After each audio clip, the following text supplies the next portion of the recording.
buổi sân cầu Colombia thì nhiều khu vực chỉ tàu liền trong phía sau đó tàu ok rồi chạy trong xe đó đã hai mà nhiệt vui rồi tao với nhiệt vui rồi cũng mua được mẹ hai đấy anh ơi hát cao lên anh ơi đi lại có hết quá cao lên tiếp tặng quà nhá hai chuyện được ra hay tao giờ lúc ban đầu tao này nó có ma rồi đâu lên hát chẳng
YouTube cho anh ăn cưới rồi, cưới anh trai cái đứa này Trương này, Hoàng Lão Trang à? Không, bánh an ninh cho cưới thôi mà biết rồi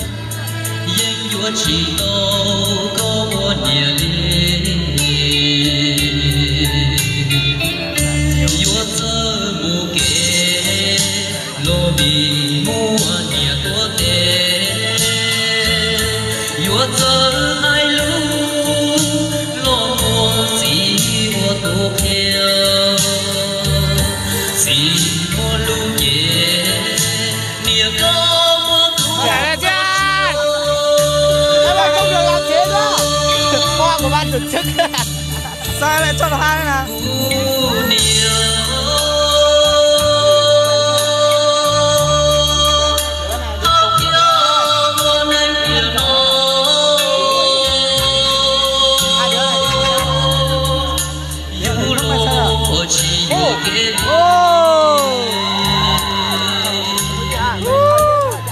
lấy cùng một đội đấy á có tiền cao khách mà cùng một đội cả đấy, có tiền đi chơi game rồi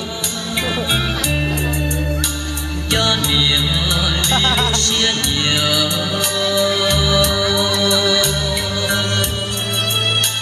nhiều xưa yêu nhiều chi đâu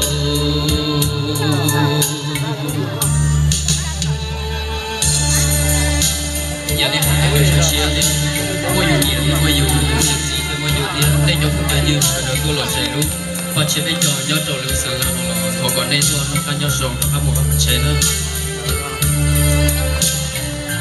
cảm động phết đấy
nhảy vào nghĩ về mà.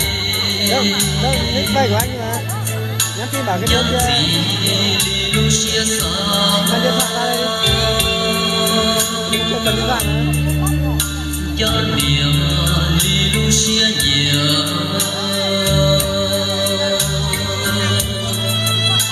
nhé xưa yêu nia chi ô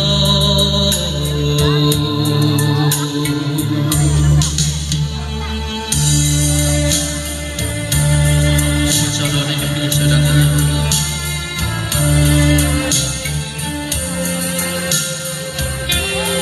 Cà phê lãng quên. Hôm nay mặc cái trang phục người Mông vào là chuẩn rồi đấy nhỉ. Thế là chưa biết phối hợp.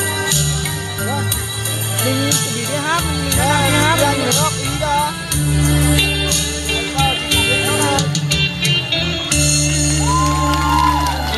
Đúng rồi, nhà đi làm loạn rồi.